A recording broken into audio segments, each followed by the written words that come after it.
Today our guest is Joe Battaglia. When you lose your moral compass, you lose your common sense, which is why we have a lot of nonsense out there today. Share the gospel clear and strong. Stand for, claim your heritage of truth. Welcome to Heritage of Truth. Today our guest is Joe Battaglia. Welcome. Well, Jeanne, very nice to be here. Thank you. Now you are a radio person. I'm a radio person. That means I've spent my life and career in broadcasting, specifically in a lot of contemporary Christian radio, from the very nascent stages of all that to where we are today. So Wow. that's been my world for many, many years. Okay, but now you're also an author. Have you had other books? I have. I had one previous book with Thomas Nelson, but that was 25 years ago. Oh, wow. It took me a whole generation to figure out what to say next. Oh, that must mean that it's really full of wisdom. It is. That's what I'm told. Yes. And so we'll see what happens. But it's been selling very nicely. And all the Okay. joking aside, my full-time job has really prevented me from writing the way I like to write. Because my background is as a journalist, my degree in training. Okay. And I got into radio in one of those God-oriented, providential ways a number of years ago, like 40. And it's been fun ever since. But this has been on my heart for a number of years, the politically incorrect Jesus title. Yeah, it's the politically incorrect Jesus living boldly in a culture of unbelief. And that's pretty much what our ministry is about. Yeah. So why did you choose this title? Well, as I said, as a journalist and as a broadcaster, I've become disenchanted with the way our culture has been going, particularly with the politically correct nonsense, because it is intellectual dishonesty, as I call it. It asks us to assent to things that we don't believe in and to believe in things which aren't true. And so you continue to see this played out in culture because of the self-appointed gatekeepers that have created this new lexicon and, as I say, have changed the signposts along the way. And somebody just decided all of a sudden one day to say that this was not correct. And so I thought it would be fun and important to look at culture and see how, as a Christ follower, I could rise above all this nonsense, but do so in a way that I would not engage in the culture war, but more importantly, to see how Christ would, because he engaged with the politically correct police of his day as well. And he had a way of disarming them with his wisdom. And I felt, what if we followed that model in our particular culture? How should we respond as a Christ follower, again, without engaging in the culture war? Good model. Well, it's the only one I know to model. Yeah, that's right. So who is this for? it's really for anybody who lives in our current society and has stood back and watched what's going on and just shakes their head and say, how can anybody embrace that kind of thinking? What are they talking about? Why? This doesn't make any sense. We see all these things going on and we ask all these questions. So it can be the teenager who is confronted with a lot of stuff, and I talk about one in particular story with my daughter, which we could maybe relate and talk about in a moment. Ahead? Sure, I can do that. Okay. It's the chapter I call March of the Trojan Horses. And we were in the mall, familiar, shopping with my daughter, and she went into Abercrombie and Fitch. And I had not been in that store, I don't know, 30 years. I had no need to shop there. And I took a look around me, and if you've not been into that particular store, there are murals all around with half-naked young women, about my daughter's age at the time. She was 14, 15, and lying on top of equally unattired young men. And now, I'm born and raised in the New York area, so not much really affects me. But I understood that the assault on our daughters and our wives, and I get very emotional here. This is not a game. This is just stuff that attacks our children. And I'm sitting there looking around, I'm getting madder by the moment. Because I know this is not an unintentional thing, right? And my daughter's elbow, she says, Dad, don't. And she knows I'll say something, hopefully with some civility. So I walk up to the counter and put the shirt on the counter, and there's a young man and a young woman there, of course, maybe 18, 19, 20. Nice kids, and they're just selling there. So I say, young man, I really would like to tell your manager, please let him know how offended I am by what is on the wall here. And by the way, how do you feel about that? So he kind of sheepishly turns away, and I turn to the young lady and I say, young lady, how do you feel about this? Is this the way you like to be portrayed around this young man and other men? And she just kind of looks down. And my daughter elbows me again and says, Dad, they don't care. On cue, the young man turns to me and says, I wish my father cared as much. And so I think as we walked out the store, my daughter said, well, he had to say that. And I say, no, he did not have to say that. He could have said, I'll tell my manager. He said that because it was on his heart to say that. And I think that we as adults and parents have to confront the things that are assaulting us and say what they are, and maybe enable our children to see that we actually do care for them, and that there is something out there that we need to caution them against, without becoming, railers of everything and mad and all that. And I got my daughter's permission to use that story. So I just didn't write it without her permission. And that was like 10 years ago or so. And so that's just one way. I use some examples from Scripture, of course, to help show the politically correct agenda of that day. And we all know the story of the woman caught in adultery who was brought before Jesus. And one of the ways you can see the politically correct agenda at work is that it is all about condemnation. It is never about forgiveness. And so Jesus did something to completely throw them off. He first offers compassion. I suspect he may have even put his arm around her and shed a tear. My good buddy Steve Brown, the author, teacher, says that righteousness without tears is arrogance. And I think that the world has seen too much of our righteousness and too few of our tears. I suspect that he put his arm around her, maybe shed a tear, and then did something that the politically correct agenda cannot do. He showed forgiveness. He took her to the foot of the cross, which is where we should always go with everybody, because it's the greatest level playing field of all time. Then he had the permission to then put his arm around her and say, go and sin no more. Oftentimes the church starts there. Before the compassion, the tears, the forgiveness, the foot of the cross.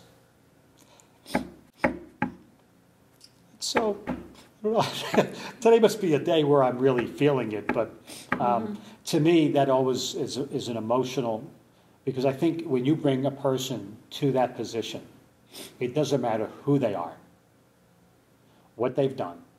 They could be the most moral person in the world, or they could be the biggest reprobate. It's all the same. And I think that if we look at culture and respond to people in that way, we rise above the culture war. We stand for something without standing against everything. We really become the Christ follower that we're meant to be. That's very good. Well, it's what I have. You say that giving in to political correctness is intellectual suicide. Explain that. When people talk about politically correct agendas, for instance, you cannot say anything that may be construed as negative toward any particular group, even if it's true. I have another story in there. When I was a kid, I'm of Italian descent. You might have guessed that. First generation. So my dad and I used to like to sit and watch when I was a kid, The Untouchables, the old TV series with Elliot Ness, and his guys there. And every time they introduced a new criminal, he always had an Italian surname. And so one day my dad, said, "How come they're always Italian?" And I said, "Dad, probably because they were." And so in our current culture and way of thinking, if we're looking for extremists or terrorists or, people of that ilk, you may have to go wiretap where they hang out. And so not that I'm picking on anybody, right? But you go where it is. If you're going to go find people of the mafia, you'll probably go into the Italian sections and wiretap them. Same as if you were looking for, an Islamic extremist, you might go to a mosque or other places where they hang out and look for people. And so in a politically correct world, you don't want to profile people any longer. Well, you don't want to profile anybody for no good reason, but there's obviously people that you have to go after who kind of fit a profile. So to say that's not right to go do that doesn't make a lot of sense. And so, that's one just simple case in point. The whole thing with Christmas and the whole politically correct agenda to that doesn't make sense either, simply because that's what it is. I mean, what else would you say?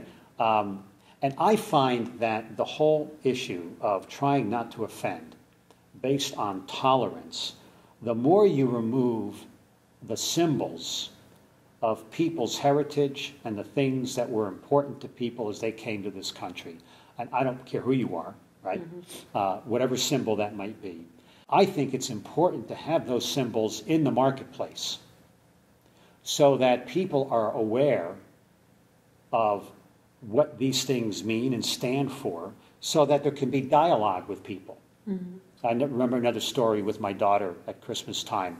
In our town, they had the creche and the menorah and a couple other symbols on the lawn of the municipal building. And our town even fought the ACLU to keep them there when they said, well, you need to take them down for that bogus church and state separation thing that doesn't exist.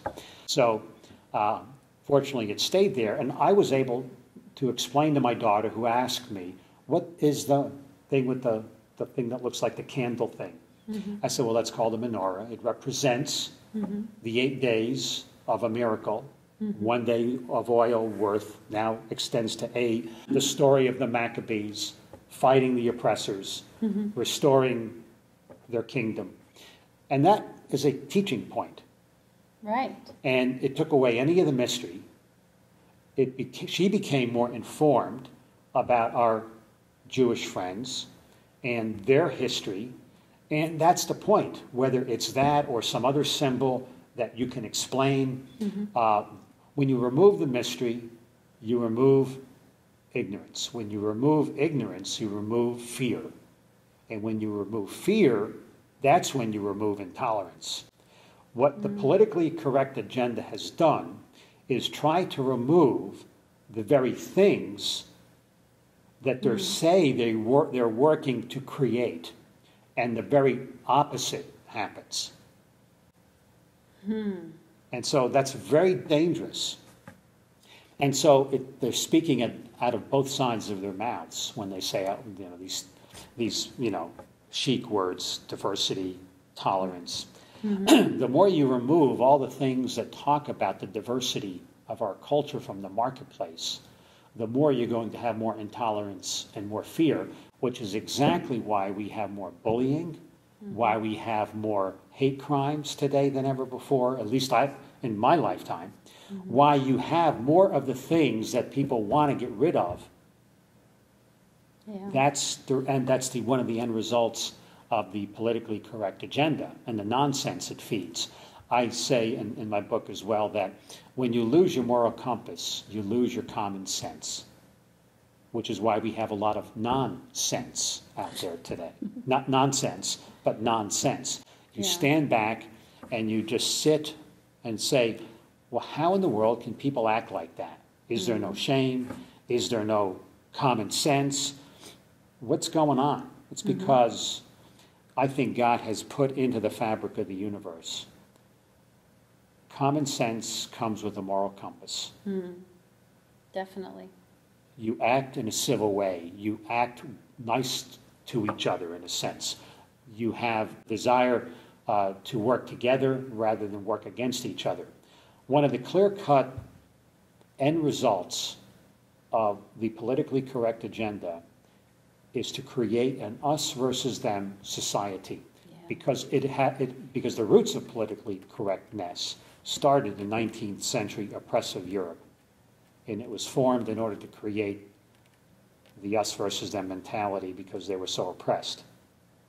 Now, it came over to this country, found real fertile soil in the 60s, and this has taken over the current generation, which is why you see so much gender confusion, why you have so many broken homes.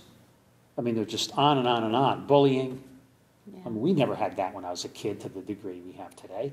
But again, the idea is to pit us versus them, white versus black, rich versus poor, wealthy versus something else, Democrat versus Republican, to the point where people can no longer engage in a civil conversation and disagree, which used to be the way things were resolved.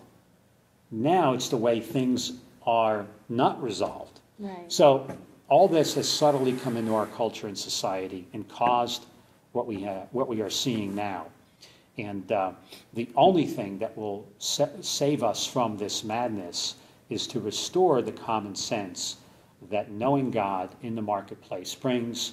And one of the ways in which we do that is to become more of a Christ follower, not a Christian, but becoming more of a Christ follower. I have a little saying in there that I put in there just to aggravate some people, I think, that I know some Jews who are Christ followers. I know some Muslims who are Christ followers, and I know many Christians who aren't. So I want us to begin to think about how we can embrace who Jesus was without, again, getting into the culture war. Because when you have a war, you only have, by necessity, an enemy. And Scripture says we only have one enemy. And so, the person who holds an opinion different than me is not my enemy. That's right. The person who acts in a way dissimilar to me is not my enemy. The person who may be really radical in their thinking is not my enemy. And so my job is to come alongside them and lead them to the foot of the cross. So therefore, they can then take a look, at who's on the cross. And they can decipher for themselves who this person is. And then Jesus will come into their life and do whatever he needs to do to restore them to the Father. Because that's the whole point. He did not come to condemn the world, but to save the world. So when Jesus comes into a situation, he brings that forgiveness, and those tears and the compassion. And that's what we should be doing to the world. So that's what they should see. Yeah. How can your book, do you think, help readers grow in intimacy with the real Jesus? I think the idea of when you see Jesus in action, a lot of times we look at the stories, we know them, but I'm not sure we apply them to our lives. And so what I hope, we do in some of these cases where I give people a picture of how Jesus might act, like I did with the woman caught in adultery. The woman at the well is the same thing. I mean, he went out of his way to be politically incorrect with her, did he not? Absolutely. You see, the point is that culture would have us not intersect, really, with the people that need to hear what we have to say. Mm-hmm. And that's why they want to eliminate God from the marketplace. And so we need, as Christ followers, to go into those environments and go out of our way, as Jesus did, and meet the Samaritan woman. Mm-hmm. So to me, the thing that was most unique about that was not that he knew that she had 5 husbands and currently is not with the one that she is married to, mm-hmm. is that he went out of his way to be politically incorrect. To me, that's the story. And when you go out of your way to do that, to not just follow culture, because that seems to be what people are doing, but to go out of your way to be a Christ follower and let God intersect you with someone who needs to hear from you. Mm-hmm. Because when they do, they will then know that you are the one representing Christ, and they will go back to their village and tell people, come, I just met so-and-so. So I want people to think about how Jesus would respond in certain situations, how they then should do the same thing like that. Right. Well, the reason it was politically incorrect is because she was a woman, for one thing, and a Samaritan. And a Samaritan. So that was a double whammy. Yeah, double whammy. Yeah. So who in your life would be people that you would go out of your way to intersect with? Mm. See, that's what I want people to come away with. Mm-hmm. How would you handle people who come to you or brought to you by the politically correct police to condemn and to throw stones at? How would you disarm them with truth that is way above what they had bargained for? I want people to begin to think about these things. I mean, I have a lot of stories in there that can take a reader through. Mm-hmm. You know, I talk about media and entertainment and finding common ground with individuals. So I hope they take away that I need to rethink how I'm presenting myself, where I would go, what I would do. Mm-hmm. Who am I angry at? Who's my enemy? Do I think I need to defend God? Which is absurd, of course. So now, let me make very clear what I'm not saying. Okay. I'm not saying that a Christian should not be involved in insulting society by becoming engaged in the political process or in anything that they can affect change, because that's a calling, right, for a lot of people. My hope is that when they become involved in the culture war, and I put that in my first chapter, they don't bring Jesus into the war to fight the war for them. Because like he did not back then, the Romans were not his enemies and neither were the Jews. Mm-hmm. So he said, you know, that famous render to Caesar, right? Right. Let's make sure that when we're called into a certain environment and we stand for the truth that Jesus has resident in himself, that we won't try to justify our actions with his word, and if we're acting in a way that is unbecoming of a Christ follower. Right. That's what I just caution people. Right. I say it's a hard thing to handle absolute truth. Mm. Sometimes we think we have such absolute truth that we wield it without compassion, without wisdom, because we don't care. If we're right, we can act anyway. Not really. Well, no, of course not. We belong to him. Yeah, and so I just want people to think about things. Right. You know, and I hope this helps them. That's good. Yeah. That's good. Well, where can people find you online if they want to know more about you and your writing? Well, I have the website, thepoliticallyincorrectjesus.com.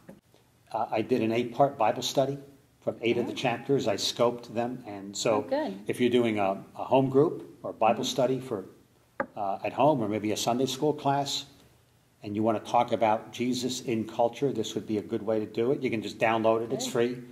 Okay. Yeah. All right. Well, thank you so much for being our guest. Well, Jeanne, this has been fun. Let's do it again someday. Let's. Yeah. With your next book. Well, whenever that is. Is it going to be 25 years? It may, but hang in there. Okay, I'll wait. Would you please? Sure. So, anyway, thank you. Thank you. Share the